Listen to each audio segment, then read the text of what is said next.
Transform your raw data into compelling stories that drive smarter decisions in under 2 minutes. Let's jump right into Looker Studio, your free tool for powerful data visualization. First, click Create in the top left corner, then select Report.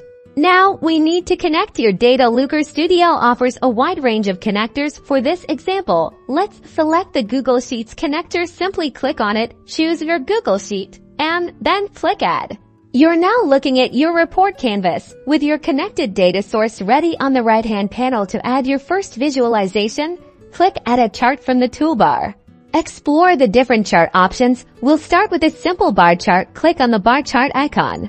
Your bar chart will appear on the canvas on the right side. You'll see the data panel. Drag the relevant fields from your data source into the dimension and metric sections to build your visualization. Want to customize its appearance? Switch to the Style tab here. You can change colors, fonts, add labels, and much more to make your charts pop.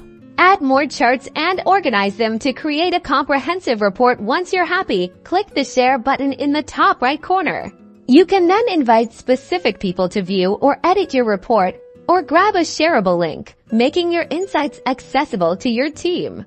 And there you have it, AshleyHowTo, a foundational Looker Studio report designed for impactful data analysis. Start exploring your data today.